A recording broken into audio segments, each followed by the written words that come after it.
Hello दोस्तों, नमस्कार, आदाब। दोस्तों, सुपर पावर्स जब आपस में टकरा रही होती हैं तो जो जनता के सामने आता है वो इतना ज़्यादा कम होता है, इतना ज़्यादा कम होता है कि जनता उससे सिर्फ अंदाज़ा ही और मतलब जनता को सिर्फ वो कहानियाँ सी ही लगती हैं। यानी अगर पूरी की पूरी बाहुबली 1 और 2 देखी जाए तो जनता के सामने उस पूरी बाहुबली 1 और 2 में सिर्फ इतनी एक छोटी सी 2 सेकंड या 5 सेकंड का सीन जनता के सामने लाकर या ट्रेलर जनता के सामने हल्का सा लाकर रखा जाता है ताकि जनता खुश रहे और उसी ट्रेलर को देख के उछलती रहे। जब ये सुपर पावर्स लड़ती हैं तो लंबे लंबे प्लान्स बनते हैं, लंबे लंबी डिस्कशंस होती हैं और उसके हिसाब से दोनों पावर्स आपस में अपनी अपने प्लानिंग को एग्जीक्यूट करने की तैयारी कर रही होती हैं और इन दोनों का एक टारगेट होता है, एक लक्ष्य होता है जीतना।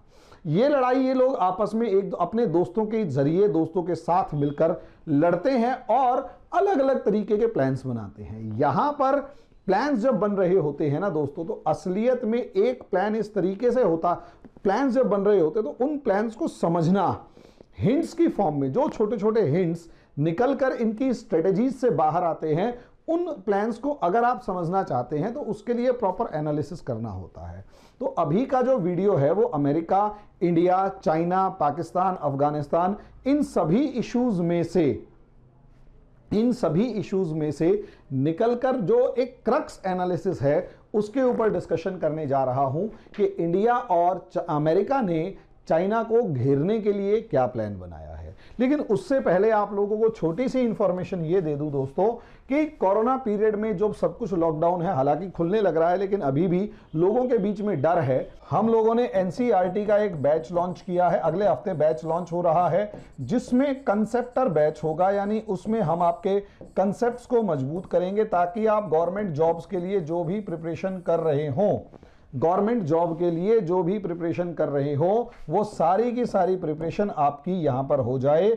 और अगर आप वनडे एग्जाम दे रहे हैं तो भी आप लोगों को प्रॉब्लम ना आए, क्योंकि जीएस अक्सर बच्चों को डुबो देती है। और अगर आप यूपीएससी या पीएससी का एग्जाम दे रहे हो, यूपीएससी या पीएससी का एग्जाम दे रहे हो तो उसका पीटी लेवल और बेसिक लेवल आप लोगों का प्रिपेयर हो जाए। यूपीएससी और पीएससी के तो प्रीवियस ईयर क्वेश्चन पेपर्स भी आपको हम यहां पर सॉल्व करवाएंगे। अब सवाल है पैसे का, तो मेरा मानना यह है आजकल लोगों के पास कोरोना की वजह से लगभग 1.25 साल में पॉकेट खाली हो चुकी है, पैसे कम है या तो नहीं है या कम है और गुजारे लायक ही हैं। अगर पैसे नहीं हैं तो घबराने वाली बात नहीं है दोस्तों, आप लोग टेंशन ना लें। हम लोग यहां पर आप लोगों को जो है, हमारा पूरी फीस हमने 500 रुपीज पर मंथ के हिसाब से रखी है, जिसके अंदर हम आपको कंप्लीट एनसीईआरटी का कोर्स करवा देंगे। जल्दी आए, कहीं ऐसा ना हो कि ट्रेन छूट जाए। अगले हफ्ते से नया बैच स्टार्ट हो रहा है और अगर वो नया बैच स्टार्ट होता है तो क्यों का कोई भी क्लास को छोड़ा जाए। ठीक है दोस्तों, तो अब आ जाते हैं टॉपिक के ऊपर। दोस्तों, हमारा टॉपिक इस टाइम पर ये चल रहा है, मैंने आपको बताया कि अमेरिका और इंडिया का कोई प्लान है हो या क्या प्लान हो सकता है या क्या प्लान है जिसको एग्जीक्यूट करने की इस टाइम पर पूरी कोशिश की जा रही है। तो मैंने आप लोगों को यह बताया है कि असलियत में जब सुपर पावर्स लड़ती है ना दोस्तों, तो सुपर पावर्स एक दूसरे के पर कतरने का काम करती हैं, कभी भी डायरेक्ट हमला नहीं करती। अगर यह सोचा जाए कि अमेरिका चाइना पे डायरेक्ट हमला करना चाहता है या चाइना अमेरिका पे डायरेक्ट हमला करना चाहता है, तो ये दोनों देश बहुत अच्छे तरीके से जानते हैं कि अगर इन दोनों देशों ने एक दूसरे पर हमला किया तो दोनों के दोनों खत्म होंगे, बर्बाद होंगे। अब ऐसे में यहां सिचुएशन को समझिए दोस्तों। सिचुएशन यहां पर यह है कि एक तरफ है अमेरिका जो पुरानी एस्टेब्लिश्ड पावर है और दूसरी तरफ है दोस्तों चाइना जो राइजिंग पावर है। इतना समझ लीजिए, चाइना जो है एक राइजिंग पावर है, राइजिंग सुपर पावर है, और अमेरिका जो है वो डिक्लाइनिंग सुपर पावर है, यानी कि बूढ़ी होती सुपर पावर है। अब ऐसी सिचुएशन में अगर एक तरफ डिक्लाइनिंग सुपर पावर है और दूसरी तरफ राइजिंग सुपर पावर है, तो जो अमेरिका है जिसका भले ही कमजोर हो रही है, पतन हो रहा है, लेकिन वो कभी भी नहीं चाहेगा, अमेरिका कभी भी नहीं चाहेगा कि किसी भी वजह से उसके सामने चाइना जैसा कोई भी देश सुपर पावर बनकर उभरे या उसको चैलेंज करे। और दूसरी तरफ चाइना हर हालत में अमेरिका के सामने खड़े होने की पूरी कोशिश करेगा। और ये चीज पहले ऐसा नहीं है कि इंडिया या दुनिया में पहली बार हुई है, ऐसा कभी नहीं है। ये चीज असलियत में रशिया के साथ भी देखी जा चुकी है कि अमेरिका और रशिया के केस में भी अमेरिका ने वही चालें चली थी जिसकी वजह से मतलब कोल्ड वॉर शुरू हो गया था। और उससे पहले भी अगर आप देखें तो ब्रिटेन और जर्मनी के मामले में भी ब्रिटेन और जर्मनी में वही डिप्लोमेसी चली थी जो आज के दिन अमेरिका और चाइना के अंदर चल रही है। तो डिप्लोमेसी क्या है? जो पुरानी सुपर पावर होती है ना, जैसे पुरानी सुपर पावर पहले क्या थी? यूनाइटेड किंगडम, और नई सुपर पावर खड़ी हो रही थी जर्मनी। तो असलियत में जर्मनी और ब्रिटेन कभी भी आमने सामने आकर नहीं लड़े, बल्कि जर्मनी और ब्रिटेन ने एक दूसरे को कमजोर करने की कोशिश करी और रास्ते रोकने की कोशिश करी। एक दूसरे को कमजोर करने की कोशिश करी और रास्ते रोकने की कोशिश करी। यह उनकी सबसे पूरी शुरू से हमेशा कोशिश यही रही है कि उसे कमजोर करेंगे। और जैसे जर्मनी के साथ जर्मनी ने भी वही काम किए थे। उसको बहुत ज्यादा अगर एक्सप्लेन करेंगे तो वर्ल्ड वॉर 1 में जाना पड़ेगा।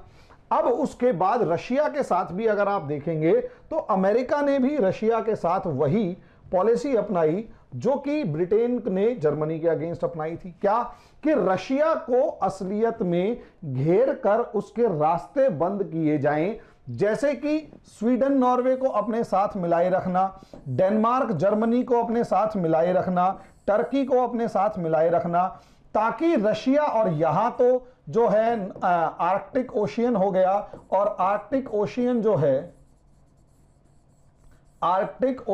है वो आर्कटिक ओशियन बहुत ही ताकतवर तरीके मतलब सर्दियों में जम जाता है। रशिया की आधी ताकत तो आर्कटिक ओशियन के जमे रहने की वजह से हो गई, और बाकी जो ताकत है वो कहीं ना कहीं दूसरे रीजन्स के अंदर दिखाई दे रही है। तो ऐसी सिचुएशन में आप देखेंगे रशिया को हमेशा घेर के रखने की कोशिश की गई। और रियलिटी है रशिया हमेशा वार्म वाटर यानी गर्म पानी की तलाश में रहता है, क्योंकि वहां सर्दी इतनी होती है कि उसका उत्तर वाला हिस्सा हमेशा जमा रहता है। साल के 6 महीने वो बर्फ जमी रहती है, वहां से शिप वगैरह निकालना बड़ा मुश्किल काम होता है। ऐसी सिचुएशन में वो या तो इस एरिया से निकलता था या फिर वो यहां टर्की के, और उसको रोक के खड़ा कर रखा है। रशिया को रोक के खड़ा कर रखा है। यहां साइबेरिया वाला रीजन इतनी दूर है कि वैसे प्रॉब्लम में तो रशिया को घेर रखा था। अब वही प्रॉब्लम अब चाइना के साथ नजर आ रही है, या यूं कहें वही चाल चाइना के साथ खेलने की कोशिश की जा रही है। एक तरफ यहां जो अमेरिका है वो कहीं ना कहीं पूरे पैसिफिक ओशियन पर अपना दबदबा रखता है, दूसरी तरफ चाइना जो है वो ताकतवर बनकर उभर रहा है। अब यहां एक चीज देखिए, चाइना से के रास्ते क्या क्या हैं। सबसे इंपॉर्टेंट रास्ता चाइना का ये है, ये चाइना का सबसे इंपॉर्टेंट रास्ता है जहां से पूरी दुनिया के साथ उसका लगभग 75% ट्रेड होता है। सामान का ट्रेड का जो भी हिस्सा है वो समंदर के रास्ते 75% होता है, और इसी को कहा जाता है Malacca dilemma of China. Malacca dilemma of China, चीन का मलक्का दुविधा, चीन की मलक्का दुविधा। अब यहां चीन की अगर मलक्का डायलेमा देखते हो तो क्यों? क्योंकि सिंगापुर, अमेरिका की सिंगापुर की 100% नेवल फोर्स, एयर फोर्स और सब चीजें अमेरिका की हैं। यानी यूं कहें कि अमेरिका का फ्रंटलाइन स्टेट सिंगापुर यहां बैठा हुआ है। दूसरी तरफ यहां जैसे ही वो बाहर निकलेगा, इंडिया के यहां पर अंडमान निकोबार आइलैंड्स प्रेजेंट हैं, और यहां पर इंडिया की बड़ी स्ट्रांग पोजीशन है। यानी यहां अगर 2 वॉरशिप्स भी खड़े हो जाएं तो पूरे के पूरे 2 वॉरशिप्स खड़े हो जाएं तो पूरे के पूरे चाइना के शिपमेंट्स को रोक सकती हैं, चाइना का गला दबा सकती हैं। और यही एक रीजन है, इसी वजह से अगर आप देखेंगे तो चाइना के 2 रास्ते जो बाकी पूरी दुनिया से जुड़ रहे हैं बाय सी वेज, उन सबको अगर ब्लॉक कर दिया जाए तो चाइना खत्म। इसीलिए चाइना ने इन सब चीजों से लड़ने के लिए या डोमिनेट करने के लिए BRI, belt and road initiative develop करने की कोशिश करी, और इसी BRI का हिस्सा एक है CPEC। चाइना बहुत प्रॉब्लम में है इस समय पर। चाइना हमेशा परेशान रहता है इस मामले में कि अगर आप देखें तो ऑयल की जितनी सप्लाई है वो सारी यहां से हो रही है, और ट्रेड जितना भी है सारा यहां से हो रहा है। अब इंडिया अगर यहां पर थोड़ी सी भी शक्ति दिखा दे, इसीलिए तो 1962 में कहा जाता है कि अगर 1962 में इंडिया अपनी नेवल शिप को यहां पर 4 नेवल शिप्स को खड़ी कर देता, चाइना को पसीने छूट चुके होते। लेकिन इंडिया लड़ने के मूड में नहीं था। हम उसको फिर कभी देखेंगे, 62 में इसलिए हारा था। अब इंडिया की यहां पर प्रेजेंस, और यही रीजन है चाइना इधर क्रा कैनाल बनाना चाहता है, क्रा नहर बनाना चाहता है, ताकि मलक्का के रास्ते जो ट्रेड, मलक्का के रास्ते जो चाइना डिपेंडेंट है उसे कम किया जा सके। रास्ता भी छोटा होगा, और कहीं ना कहीं मलक्का के अंदर फंस के खड़े होने वाली जो सिचुएशन है वो भी नहीं होगी।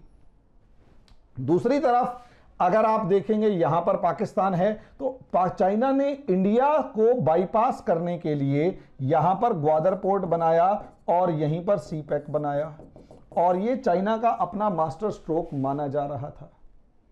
अब असलियत में गेम यहीं शुरू हो रही है, और वो गेम यहां जो शुरू हो रही है वो असलियत में इसे समझिए, और इस गेम को अगर आप समझेंगे तो यहां पर बहुत कुछ चीजें समझ में आनी शुरू हो जाएंगी।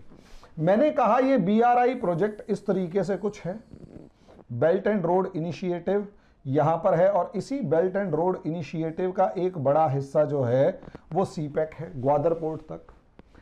अब यहां जो प्लान्स चल रहे हैं अमेरिका और इंडिया के जो भी प्लान्स चल रहे हैं, जो भी प्लानिंग चल रही है, अगर आप उसे ध्यान से देखें तो असलियत में चाइना का ये जो हिस्सा है, इधर से तो चाइना इंडिया की और अमेरिका की गिरफ्त में है, इसमें कोई शक की बात नहीं है। और यहां साउथ चाइना सी अपने आप में एक प्रकार का बैटल ग्राउंड डिक्लेयर हो चुका है, और यहां आप देखिए यहां पर अमेरिका के जो फ्रेंड्स हैं वो बहुत ज्यादा हैं। फिलीपींस खुलकर लड़ रहा है, इंडोनेशिया मलेशिया खुलकर लड़ रहे हैं, वियतनाम तो चाइना का सबसे बड़ा दुश्मन है ही, और इधर ताइवान, यानी ये तो बैटल ग्राउंड में चाइना को यहां पर फंसा रखा है।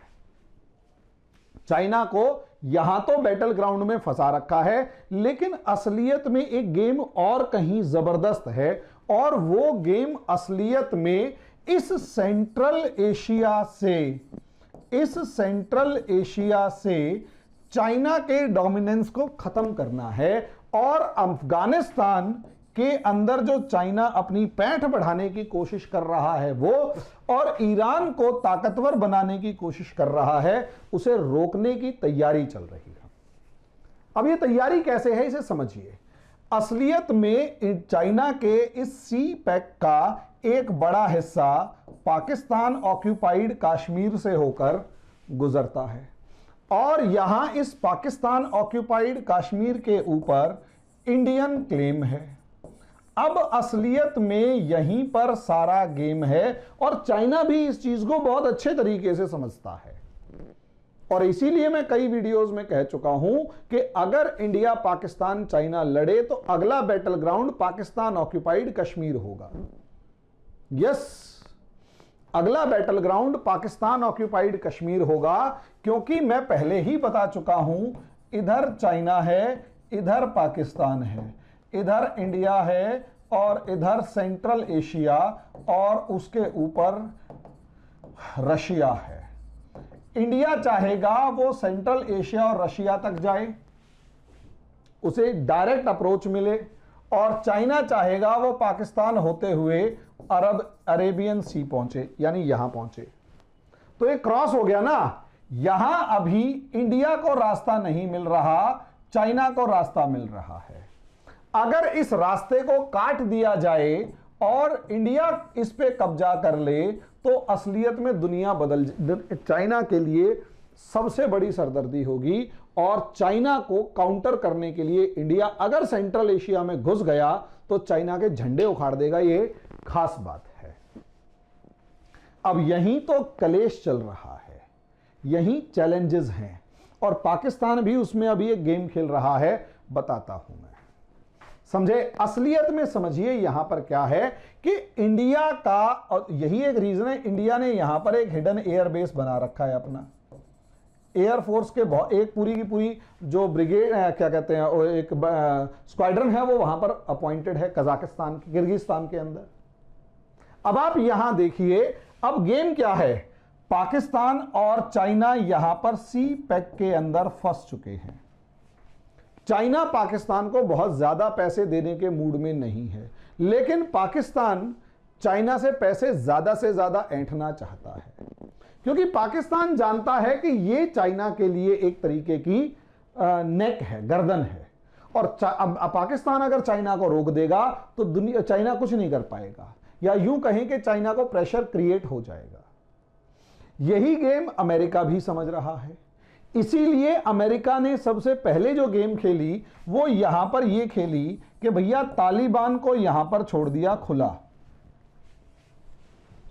तालिबान को छोड़ दिया खुला। तालिबान का इस इलाके में खुला छूटने का मतलब क्या है दोस्तों, कि असलियत में अगर तालिबान इस इलाके में खुला छूट गया तो यहां इस पूरे इलाके को रखेगा। ये तालिबान अगर खुला छूट गया तो इसका मतलब यह है कि अफगानिस्तान के अंदर अलग अलग ग्रुप्स बनेंगे और डिफरेंट ग्रुप्स इस तरीके से होंगे कि अलग अलग ग्रुप्स अलग अलग पावर्स को सपोर्ट करना शुरू कर देंगे। अलग अलग ताकतें अलग अलग शक्तियों को, अलग अलग ग्रुप्स को सपोर्ट करना शुरू कर देंगे। यहां अगर तालिबान खुला छूटता है तो उज़्बेक, ताजिक, किर्गिज, उसके बाद हजारा और पख्तून, ये सारे के सारे ग्रुप्स जो बड़े ग्रुप्स हैं ये आपस में लड़ेंगे और डिस्टर्ब होंगे। जब ये डिस्टर्ब होंगे तो उसकी डायरेक्ट आंच पाकिस्तान पर भी नजर आएगी। अगर इनको फंडिंग मिल जाए तो ये तो किसी को भी उखाड़ के फेंक दें। ये अमेरिका भी जानता है, ये पाकिस्तान भी जानता है, ये किसी को भी उखाड़ के फेंक सकते हैं। अब चाइना यहां पर फंसा हुआ है कि असलियत में एक तरफ से तो इंडिया से प्रेशर क्रिएट हो रहा है ग्वादर के मामले में, और यहां पर कभी तो सिंध लिबरेशन आर्मी, कभी Baloch liberation army Pakistan CPEC के ऊपर हमला कर रहे हैं और पाकिस्तान को यहां पर कमजोर किया जा रहा है। वीक पाकिस्तान क्रिएट किया जा रहा है। वीक पाकिस्तान का मतलब यह है कि पाकिस्तान में क्राइसिस डेवलप हो रहे हैं और कभी कराची के अंदर दंगों की खबर आती है, कभी बलोच लिबरेशन आर्मी पाकिस्तानी आर्मी को मार रही होती है, कभी क्वेटा के आसपास दंगे हो रहे, बॉम्ब ब्लास्ट हो रहे होते हैं, कभी रावलपिंडी घिरा हुआ होता है, कभी लाहौर में दंगे होते हैं। चारों तरफ आपको डिस्टरबेंस नजर आती है। और अगर इस डिस्टरबेंस का नतीजा एक हुआ, डिस्टरबेंस में अलग अलग प्लान्स चल रहे हैं, और मजे की बात यह, कल परसों पाकिस्तान ऑक्यूपाइड कश्मीर से भी खबर आई कि भैया पाकिस्तान ऑक्यूपाइड कश्मीर में भी लोगों ने पाकिस्तानी आर्मी के अगेंस्ट प्रोटेस्ट करना शुरू किया और वहां पर फायरिंग भी हुई। वहां पर फायरिंग भी हुई। अगर वहां पर फायरिंग हुई तो इसका मतलब क्या, वहां पर फायरिंग होने का सीधा सीधा मतलब यह है कि वो इलाका भी डिस्टर्ब हो चुका है और चाइनीज प्रेजेंस से ये इलाका भी परेशान है। अब यहां समझिए प्रॉब्लम क्या क्रिएट होने वाली है। यहां अगर प्रॉब्लम ये क्रिएट है कि अगर ये प्लान सक्सेसफुल हुआ, वीक गवर्नमेंट है, वीक आर्मी है, और अगर किसी भी तरीके से इसी कमजोरी का फायदा उठाकर अगर पाकिस्तान को डिसइंटीग्रेट कर दिया गया, कोई बड़ी बात नहीं है। इंडिया जैसा देश तो चाहेगा कि पाकिस्तान डिसइंटीग्रेट हो जाए और जो आइडियोलॉजी पाकिस्तानी पंजाब में जो पनप रही है वो मर जाए। एंटी इंडिया आइडियोलॉजी बलूचिस्तान में नहीं है, एंटी इंडिया आइडियोलॉजी सिंध में भी नहीं है, एंटी इंडिया आइडियोलॉजी पश्तूनों में भी नहीं है। तो सबसे बड़ी जो एंटी इंडिया आइडियोलॉजी है वो पंजाबियों में है, क्योंकि वही सारी की सारी चीजों को कंट्रोल कर रही हैं। और पंजाब वाले हिस्से में है, अगर उसको एक लैंड लॉक्ड कंट्री बना दिया जाए, है ये सारा अजम्पशन। मेरे कुछ फ्रेंड से मैंने डिस्कस किया, तो उसके ऊपर उन लोगों ने भी जो अच्छी जगहों पर हायर लेवल पर काम कर रहे हैं उनसे थोड़े हिंट मिले कि अगर इस तरीके से इसको छोटा कर दिया जाए और एक लैंड लॉक्ड बना दिया जाए तो असलियत में इस पूरे इलाके को किसी भी तरीके से हैंडल किया जा सकता है, कोई प्रॉब्लम ही नहीं। या तो आप पीओके काट दो, या फिर आप सिंध और बलूचिस्तान को अलग कर दो और इस इलाके को लैंड लॉक्ड बना दो। चाइना अकेले पाकिस्तान से डील करने की जगह चाइना को कम से कम 3 से 4 देशों से डील करना पड़े। और 4 देशों से डील करने का मतलब यह है कि चाइना के पसीने छूट जाएंगे। ये रास्ता जो सीपेक के नाम पे है ये बंद हो जाएगा। और इंडिया जैसों के लिए सबसे बड़ा फायदा ये कि कोई बड़ी बात नहीं है, और यही रीजन है चाइना भी इस चीज को अच्छे तरीके से समझता है और इंडिया भी कि दौलत बेग ओल्डी से लेकर क्या नाम है डेप्सांग लेक से डेप्सांग प्लेन से लेकर सारी लड़ाइयां इधर ही क्यों हो रही हैं, क्योंकि यहीं से चाइना का एक हाईवे जा रहा है और वो पाकिस्तान ऑक्यूपाइड कश्मीर में एंटर कर रहा है। इंडिया अगर इस हाईवे को काटने में कामयाब हो जाए और अगर 15-20 दिन उस पर चाइना की जो है मूवमेंट ना हो, तो मैं गारंटी से कह रहा हूं इधर से चाइना की मूवमेंट ना हो, इधर से पाकिस्तान को किसी तरीके से एंगेज किया जाए और इंडियन फोर्सेस इस तरफ बढ़ने में कामयाब हो जाएं, तो यकीन मानिए चाइना और पाकिस्तान दोनों टूटते हुए नजर आएंगे। इंडिया सेंट्रल एशिया तक बढ़ता हुआ नजर आएगा। आसान नहीं है, प्लान डीप में चल रहे हैं। आसान नहीं है लेकिन प्लान्स डीप में चल रहे हैं। यही एक रीजन है अमेरिका ने पाकिस्तान को छोड़ा नहीं है। अमेरिका ने पाकिस्तान से अभी भी डील ये की है कि उसे एयर बेस दे दिए जाए और पाकिस्तान लगभग मान चुका है कि ठीक है आपको एयर बेस दे देता हूं। पाकिस्तान लगभग मान चुका है कि हाँ जी आपको एयर बेस दे दिए जाएंगे। अब भाई अमेरिका के अगर एयर बेसिस वहां पर हैं तो इसका मतलब ये है कि अमेरिका ने अपने जो सपोर्टर्स वहां पर हैं या जो अपना एक प्रेजेंस वहां पर है वो बनाए रखेगा। और जरा सा चेंज होगा अमेरिका वहां से चेंजेस करते हुए देर नहीं लगाएगा, और अगर उसके इंटरेस्ट में हुआ तो। और यही एक कारण है कि आने वाला समय जो है वो दुनिया में अगर सबसे ज्यादा खतरनाक किसी देश के लिए है तो वो पाकिस्तान के लिए है। और अमेरिका और इंडिया इस चीज के ऊपर पूरी ताकत से काम कर रहे हैं, पूरी ताकत से। सिंध लिबरेशन आर्मी का बहुत ज्यादा सा नाम नहीं था। ये पिछले कुछ दिन 2 साल के अंदर अगर आप देखेंगे, बलूचिस्तान लिबरेशन आर्मी तो फिर भी कुछ थी, सिंध लिबरेशन आर्मी बहुत नहीं थी, लेकिन एकदम से। और सिंध को इंडिया के बॉर्डर से मैच कर रहा है तो कुछ ना कुछ तो सपोर्ट मिलता ही होगा। और ये प्लान अगर एग्जीक्यूट होता है तो दुनिया का दोबारा से भूगोल चेंज होगा और इसको कोई रोक नहीं पाएगा। और पाकिस्तान अपनी इंटरनल प्रॉब्लम्स और इंटरनल क्राइसिस की वजह से फंस कर खड़ा होता हुआ नजर आएगा। तो दोस्तों असलियत में यही एक वो है, एक एजम्पशन है, एनालिसिस है। आगे आगे देखो इसके अंदर, क्योंकि चेंजेस के ऊपर डिपेंडेंट है और ये चेंजेस किसी भी तरफ जा सकते हैं। भाई वो पॉलिसीज हमसे तो डिस्कस करेंगे नहीं, लेकिन दिमाग में होना चाहिए कि कोई चीज़ ऐसे ना हो कि अरे ये कैसे हो गया। धन्यवाद।